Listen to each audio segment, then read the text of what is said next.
All right, welcome YouTubers. I thought I had a candidate here, so I just wanted to quickly review. I'm going to follow his picks for the rest of this year, maybe, or until I get bored of it. And so this is just a picker review. A guy who gives out free NFL picks. His name is OSGA Sportbetting. And let me just go to his YouTube. I'm a little disorganized, right? But it's this OSGA Sportsbetting. This is what his YouTube site kind of looks like. All his videos are Ross Benjamin. You can see he's got sort of him inside of his screen. He's got a couple other ones. I didn't really watch all these videos. I just kind of went out to the NFL, and then near the end of the video, I watched one or two, and near the end of the video, he gave a summary, and he gives 2 or 3 picks in general. He's been doing it he does other stuff, college football, college basketball. I think he does a little bit of everything out here, and he does this and he does that. If I go back, he goes back only a couple years.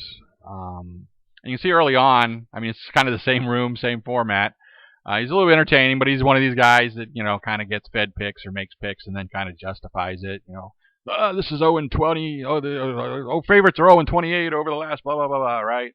But you can see early on, first of all, he's associated with a sports book or is, paid by him. So it's a little bit interesting because he's directly associated with it, one of those kind of red flags. But he had, leans and underdogs back in the year, totals I don't care about, under the radar picks, sleepers, under the radar picks. I'm looking for the one that really caught my attention because he flat out said what he was doing, which was anti-favorites, right? Under the radar, underdogs. Again, underdogs picks was heavy. See if I find that here. Anti-public bets with NFL Week 9 anti-public bets over a year ago. So that was 2 years ago, basically, in 2017.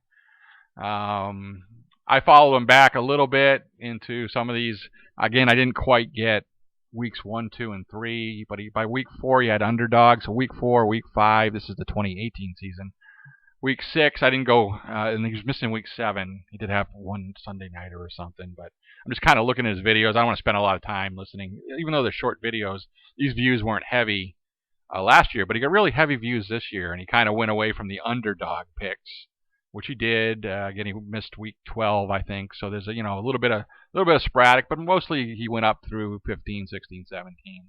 And I do regular season, and I do ATS only. I don't care about overs, unders, or propish type bets, or halves, or money lines, or teasers. You can be anything. So he went through that, and then he's picking again this year. He is picking. Where's week 1? Here's week 2. Week 1, 2, 3. 1, 2, 3, 4, 5. So. When I was looking at him, I went into week 4. Vikings at the Chicago. He's talking. Like I said, he gives a nice summary right at the end. He usually has 3 or 4 picks, but he's always doing this. He's always doing. First of all, he's associated with a sports book, and secondly, he is, 49 and 33, 60% with his last 33 picks. Again, that's another flag typically, right? When you're hot now, but how are you overall? Of course, he replies. He monitors pretty good his people. You can just go out and see this, right? He's OSG Sportsbetting, and he's also, if I do a couple of these replies, like he got into a spitting contest here. He's also RB, which is Ross Benjamin, right? Entertainment Rochester. He says, I guess Lloyd Bonafide was calling him out or whatever, and Steve Huzzle backing him up. But eventually he chimes in because you can go to a lot of other things, and this is kind of him. Because he usually says thank you and stuff like that. He's pretty polite. I take his analysis at whim. Like I said, he is. And this YouTuber's gone 60% in his last 33 videos. And who are you taking advice for? I question how bright you are, Lloyd. This type of stuff. So he is pretty. He keeps repeating that he's a 60% picker, ATS. And I did listen to 1 or 2 videos. Maybe he's moving the line. Of course, if you move lines, like being a 50% picker or a 60% picker doesn't matter if you are a teaser picker or moving lines or buying points. I try to do straight ATS, and of course I do covers.com. I don't care what they could have got during the week or whatever. People do, and he's a winner. But I did also see another comment that I had snipped out here. I think it was from week 2 of this year. But he's clearly related to a sports book. He's been doing it 2 years or so, and he claims to be a 60% ATS on the last 33 picks. So I'm looking for people who are competition who are 60%. I went back through week 11 last year, and I had him at 16, 11, and 1 against the covers lines for his picks, and that's 59%. So he was 60%. Going back, I think it was like 28 picks. One of them a push, so 27 real picks.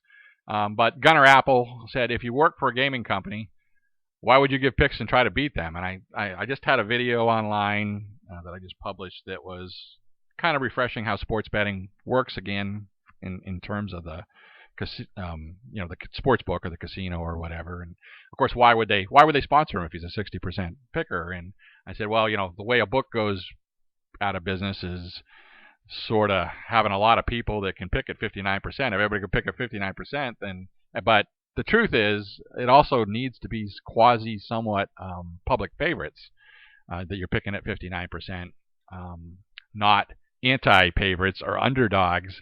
You can go 60% on those all day long, and the book will actually, they'll lose, in theory, a little bit of money, but they're actually balancing their risk. And that's what I tried to put out in the last book, that 50-50 picking, or anywhere where you're directing people towards an underdog or towards a anti-public favorite, not necessarily underdog in terms of ATS score, but the public loves New England, the public hates Buffalo, or doesn't love Buffalo as much as they love New England. Anyways, 80% of the money comes into New England on the New England side. Well, that book's at risk. Should New England win, they're going to have to dig into their pockets because they don't make enough money on the Buffalo pickers. And so, but his response was kind of interesting to me, whether he's being nefarious or not, but I'll read it exactly, or as best as I can. They subcontract me for my writing and video analysis. It's a fair question, but OSGA management is better suited to answer it. Well, I'll be better suited to answer it. I know my videos are getting a high volume of views, which equals traffic to their site, and they're happy with the quality product I put out. Otherwise, I don't ask too many questions. I've been self-employed in the sports handicapping industry since 2002. Find my personal website at www.rbwins. So, Ross Benjamin wins, rbwins.com. Thank you for viewing, Gunnar. I guess very nice when he's doing the OSG handle, for sure. And good reply. So I did reply back to that. But before we do that, I just wanted to go back and visit those slides again. Again, what is the house doing? They're taking losers, give money to the house on a certain side, and they lose all their money, and the house keeps 9% of effectively of that loser's money and distributes 91% of it to the winner. And that's how sports betting works. So really, the house and the winner are on the same side, and the loser's out, right? So, the same side of the ledger sheet, and the house should win 9% of the loser's money, and the winners of the bet should collect $91 of the loser's money. So they're both signed on the same side. So a winning sports bettor is on the same side as the house, generally, whether they work for them or not. And again, let's revisit. I took this out of the week 4 New England versus Buffalo, and again, this covers.com data. Every real money at real casinos, every casino is different. Every amount of money, there are some sites on the internet where they try to approximate that, and I think New England was much higher than even 57, but a 57-43 favorite, total picks, right? And I said, okay, just hypothetically, if there were 29.95 picks here, and everybody paid $10. That's almost $30,000 collected by the sports book. 57% of it, or $17,000 of it, is on New England, and almost $13,000 is on Buffalo. And that's just a 57-43 type number. So if New England won, you'd have to come up with, the sports book would have to come up with almost $33,000 to pay all those New England winners, and the book would effectively be down. They collected $30,000, they have to pay out $33,000. They're down like $3,000.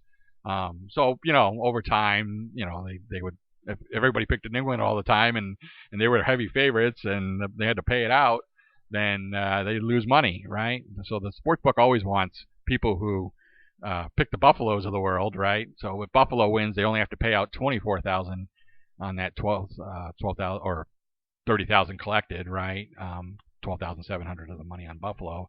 So they're going to pay out $24,000 to the Buffalo winner. So the book is up more heavy than the favorites, right? They're up 6,000 versus down 3,000. So yeah, you can almost do a 2-to-1 ratio at 57-43%. A lot of games end up even worse than that sometimes, but even around that's heavy. So 52.38 is a number that you get pushed to you a lot as a bettor. You say, hey, at minus 110 odds, you need to pick 52.38% of your picks correct. You need to win those in order to break even against the VIG.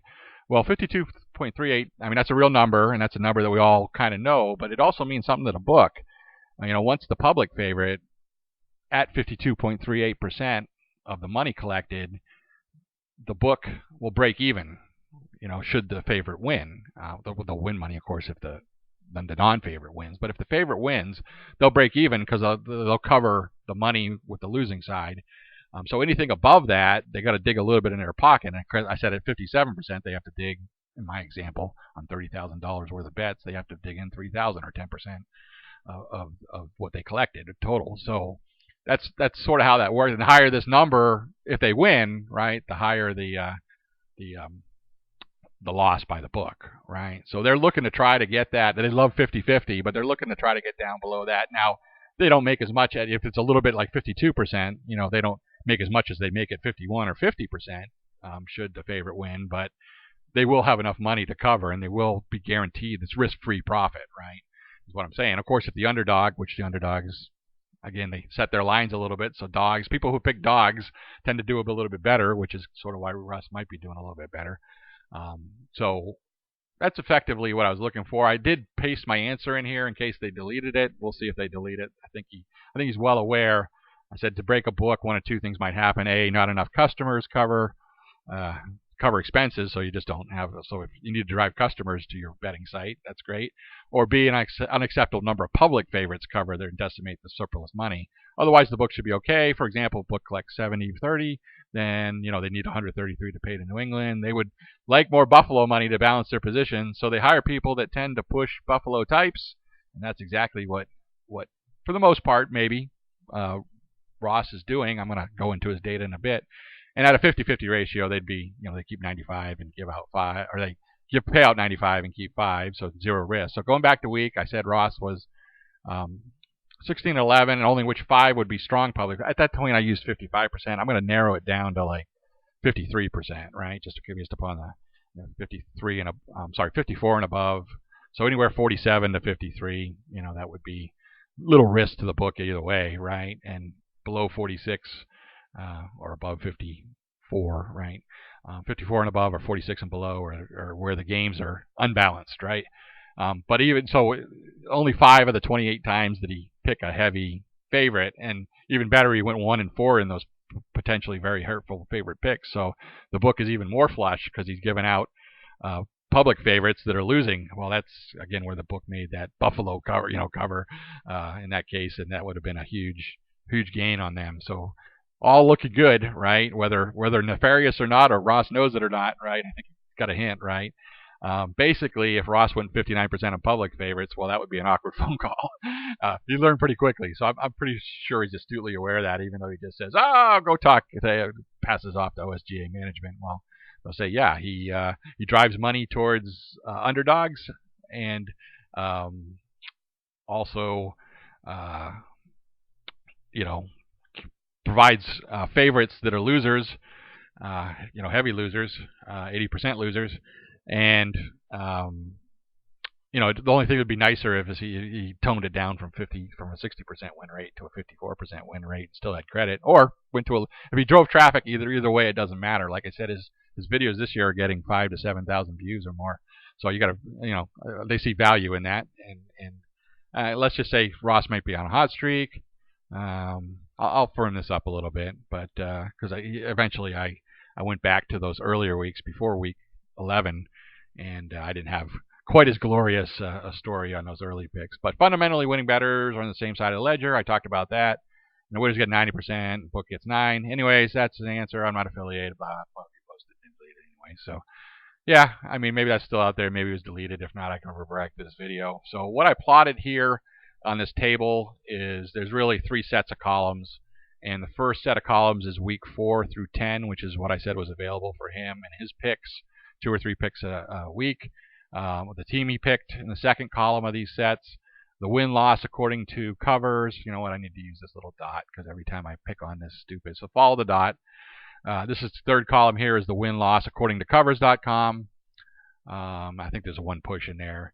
And then I also took, I didn't go, I don't own a casino to know where the public money is, and I didn't trace it all down. I just quickly looked at the consensus favorite, what it ended up being the consensus favorite. I know Ross's videos come out several days earlier than game time.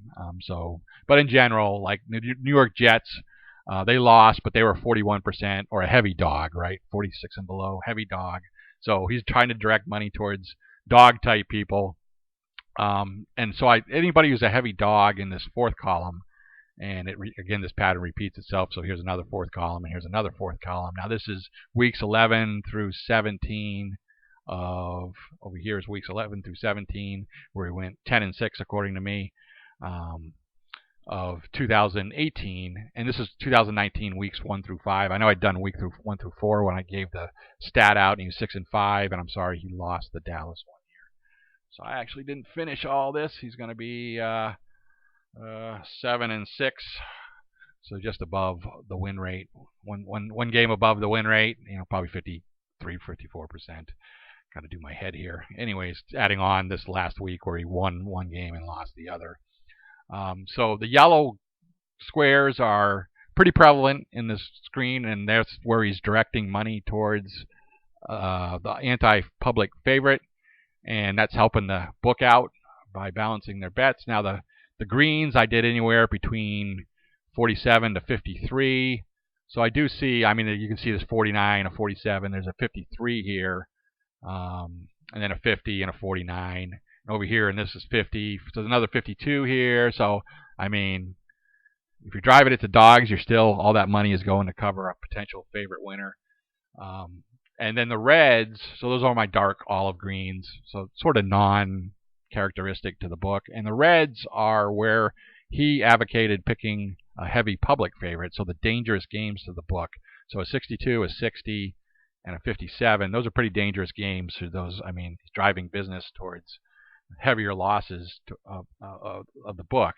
But if I count it up, weeks 4 through 10, he was 12 to 1 ratio of underdogs to favorite. And actually, this Carolina up here is a conversation, because it'd be like, hey, you gave out a favorite and they won. We don't want you doing that a lot. So anything where I colored the team and the win-loss red, that was a heavy, relatively heavy. That's that $3,000 type loss, New England. Whereas the oranges were the Buffalo win, the $6,000 profit. So really a 2 to 1 ratio of red to orange would be acceptable. Here he's got a 1 to 1 ratio. So again, this was a 53%er where he told the favorite, but he lost. That's a good win for the books. The Carolina game right after it the next week was a heavy loss for the book. So as I look down here, there's 2 to 3, two fantastic wins and 3 heavy losses. Heavy being a relative number, 52% is still, the book will have no risk at 52%. So that's what I mean. So really, he in the red ones, he was 1 and 2. So the ratio is okay there. Being this New York Jets game, Cleveland game, and Carolina game. So he was, 2 and 1 in those heavy favorites, and that's tolerable ratio. But really, he's driving at the end of the day. He was the ratio in the second half of the season was 10 to 2, or total for the year was 22 to 3 ratio of driving money to the anti-favorites, which is great for the book. So that's one reason why they would hire him or keep him or instruct him or give him the games where they need bet, and then he'll justify that game by saying, oh, the Jets are 2-2. And so you see a lot of Cleveland picks. Cleveland. Look down this list. Jets, Arizona, Cleveland, Oakland. Minnesota was probably a good team last year. Tampa Bay. These are all dogs, right? These are all anti-favorites. 1 or 2 thrown in here.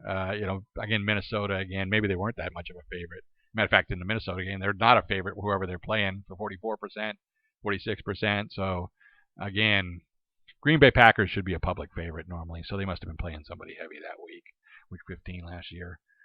Seattle, probably another public favorite, but they're 50-50 and end up being in that game. So in spot cases, but he's not giving you 59% winning at public favorites. As a matter of fact, he was 5 and 13 in the first half and 10 and 6. Net for the year 15 and 19. So that's going to lose you money. So even better, you know. In last year they gave out losing picks, and he drove money to the anti-favorites.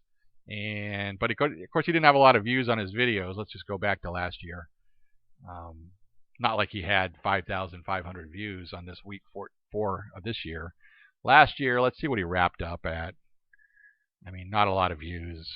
Where was he? Here we go. Well, he had a lot of views in week 17. I'll take that back.